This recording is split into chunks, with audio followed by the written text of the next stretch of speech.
No vídeo de hoje do nosso quadro Você Sabia? A holding ela é uma excelente alternativa de proteção para o imposto de renda mínimo de 10% sobre os lucros distribuídos. Aliás, se você ainda não está por dentro dessa novidade, desse projeto de lei, eu já gravei um vídeo aqui no canal completo explicando esse imposto de renda mínimo de 10% na distribuição dos lucros acima dos R$600 mil por ano e que pode ter retenção direto na fonte acima de R$50 mil por mês. Então, caso você ainda não tenha assistido, vai lá naquele vídeo, assiste ele inteiro primeiro, depois volta para cá, porque esse aqui é a sofisticação da estratégia para se proteger daquele imposto lá, tá? Então, brevemente recapitulando para entrar nesse tema da holding, e aqui eu vou aprofundar muito mais em holding do que eu aprofundei no tema anterior.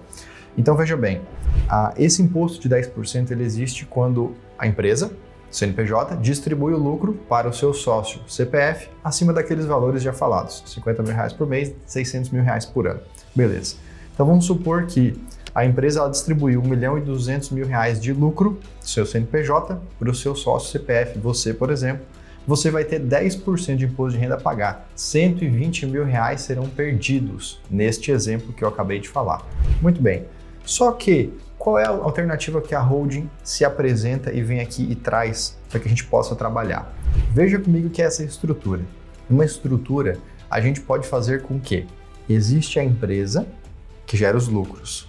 Só que a holding é sócia dessa empresa, está acima. Então, se a holding ela é sócia, a holding pode receber lucros dessa empresa aqui. Então, essa empresa A distribui lucros para o CPF até esse limite de R$600 mil por ano. E o que passar disso, essa empresa distribui lucros para a holding. O que vai acontecer na prática?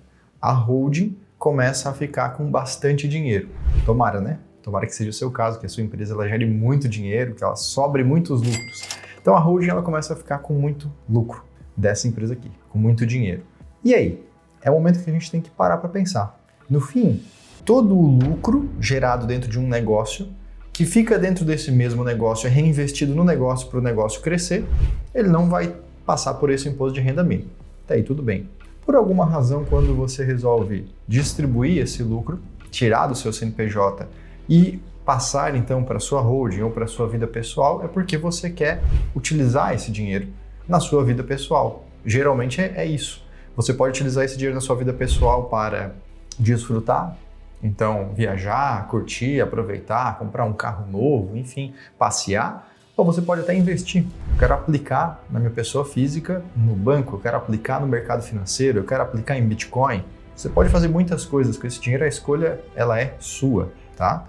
Só que, sem dúvida, esse valor de até os R$50 mil por mês ou R$600 mil por ano, distribuído no CPF, ele é utilizado muito para a sobrevivência da pessoa. Então, gastos em supermercado, plano de saúde, hospital, prestadores de serviço, às vezes você pode ter alguém que faz a limpeza da sua casa, você pode ter, enfim, um presente que você quer comprar para alguém, gastos básicos do dia a dia, as assinaturas no cartão de crédito. Esses gastos todos continuam acontecendo no CPF porque eles são de fato gastos para a sua vida pessoal. Por outro lado, os gastos grandes, o que são gastos grandes? A casa, um terreno, um carro, até mesmo hoje pode ser considerado um gasto grande um iPad. Um iPad é um gasto grande, um iPhone é um gasto grande. Esses outros itens que eu acabei de falar, iPhone, iPad, carro, casa, terreno, tudo isso, a depender do tipo de holding que foi criada, pode ser um patrimônio da holding que é utilizado pelas pessoas que são donas dessa holding. O que é fundamental para que essa estrutura que eu acabei de falar não seja quebrada, não seja considerada uma fraude tributária? É que não é permitido por lei que uma empresa que tenha patrimônio, esse patrimônio seja utilizado somente na vida pessoal do sócio, como se fosse um patrimônio pessoal dele. Isso é mais delicado de separar quando a gente tem uma holding patrimonial com a finalidade de fazer a sucessão, passar a herança para frente, porque a finalidade dessa holding é exatamente guardar patrimônio. Ou seja, se a finalidade dela é essa, e ela guarda esse patrimônio, e esse patrimônio ele é utilizado tanto na finalidade da holding quanto pela pessoa que é sócia, isso não está desviando a finalidade empresarial do negócio. Ou seja, muitas pessoas já têm holdings em que elas guardam a sua casa, os seus terrenos, os seus investimentos, os seus carros e até outros itens como o iPhone, por exemplo, e iPad, e Mac, enfim. Se isso também é utilizado nessa finalidade que a holding foi criada, e aí eu posso ter uma holding imobiliária, eu posso ter uma holding de investimentos, eu posso ter uma holding administradora de empresas, tem muitas finalidades que a holding pode ter. Eu estou respeitando o princípio pelo qual a holding foi criada. E aí, ela passa a ficar com o patrimônio grande, ela passa a adquirir esse patrimônio grande, ela pode até aplicar esse dinheiro em reserva financeira e ter rendimento também. E essa holding, ela pode também ser utilizada, já falei isso no outro vídeo, como sucessão patrimonial. Você e eu não ficaremos aqui neste planeta, né? Nessa realidade, nessa vida, para sempre.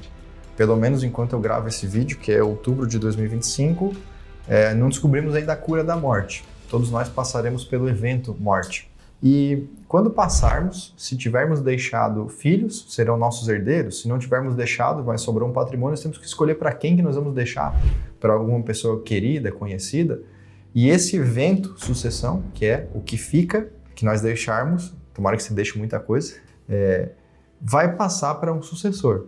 Se nós já temos a holding, através dela existem cláusulas muito importantes que podem ser utilizadas para que essa sucessão seja feita de uma forma profissional, tranquila e sem a necessidade de passar pelo processo de inventário, que é cansativo, caro, burocrático e custa bastante, não só em dinheiro, mas também em estresse e desgaste emocional. Ele pode ser evitado com a devida preparação, com o devido planejamento sucessório. Então essa holding ela é multifinalidade. Ela serve para reduzir esse imposto de 10%, ela serve para preparar essa sucessão e essa holding ela vai ter cláusulas, tanto no seu contrato social quanto no seu acordo de sócio, que elas permitem com que o fundador, o dono original dessa holding, já faça essa sucessão para os seus filhos, mas continue no controle do negócio, como a cláusula de reversibilidade, por exemplo. Imagina que eu passei para o meu filho, e eu vi isso acontecer essa semana no escritório, eu passei para o meu filho a herança através da holding, só que eu ainda estou vivo. A propriedade é dele, mas o controle é meu. E ele me decepcionou muito ao longo da vida. Ele tomou decisões que eu não aprovei. Então eu quero deserdar esse meu filho. E aí eu ativo essa cláusula de reversibilidade e eu faço com que o meu filho seja retirado dessa holding. Ele não vai ter mais a propriedade desse patrimônio, esse patrimônio volta para mim, que sou o proprietário original desse patrimônio. E depois eu escolho se eu quero agora passar para outra pessoa no futuro, enfim, seja o que for. Então, esse é um dos exemplos. Tem vários outros de situações cotidianas que acontecem, mas o maior ganho de se fazer uma holding, além da economia dos impostos, é o ganho de alinhamento familiar. Por quê? Eu estou vivo ainda e eu puxo para hoje essa conversa que iria acontecer no futuro quando eu não estivesse mais aqui. Então, se eu não estou mais aqui e eu escrevo o que vai acontecer com o meu patrimônio, vai ser feita uma leitura, meus familiares vão avaliar, podem se brigar, podem entender que eu quis dizer outra coisa, podem dizer que eu falei algo diferente do que está escrito. Aliás, uma série inteira aconteceu em função desse exemplo que eu acabei de citar, que é House of Dragon, da linha de Game of Thrones. A série inteira House of Dragon poderia ser evitada se o rei, na hora que falecesse, tivesse deixado uma holding, ou um testamento claro, né? Ele disse para uma filha uma coisa, disse para outra filha outra, e as duas resolvem entrar em conflito e acontece uma série inteira de Guerra dos Tronos e extinção da família por completo pela falta de uma holding. É absurdo isso, né? Mas, enfim, aconteceu, espero que não aconteça com você, que você se prepare antes. Então, poder antecipar essa conversa, unir a família, discutir esse assunto, falar as intenções dos pais, o que eles desejam, o que eles querem, é um dos outros grandes benefícios daqueles que resolvem fazer essa holding patrimonial sucessória. E, para fechar esse vídeo, caso você tenha ficado com alguma dúvida, bota aqui nos comentários, vou ler esses comentários e vou responder, mas eu sempre recomendo, e aqui não vai ser diferente, que você procure um advogado especialista que te atenda e que monte a estrutura jurídica adequada para os seus desejos, para os seus interesses de forma personalizada. Assim você vai ter o melhor para você, de acordo com o que você deseja, e vai poder evitar essa tributação, vai organizar a sua sucessão O Brasil, caso você ainda não tenha caído nessa realidade, ele é um país que exige obrigatoriamente que você tenha um advogado bom do seu lado, porque são muitas regras, são muitas armadilhas e são muitos impostos. Se você tem alguém que está do seu lado, ele vai te ajudar muito a economizar impostos e ter mais paz, evitando os problemas jurídicos que acompanham o nosso país, tá bom? Então, não se esquece, por último, de clicar no botão de gostei, se inscreve no canal, compartilha esse vídeo com quem possa estar interessado sobre esse tema. A gente se vê, esse tema vai longe ainda, tá? Tem bastante discussão sobre isso, vai ser tema de muitos e muitos vídeos, a gente vê nesse mesmo canal nos próximos vídeos. Até lá, tchau!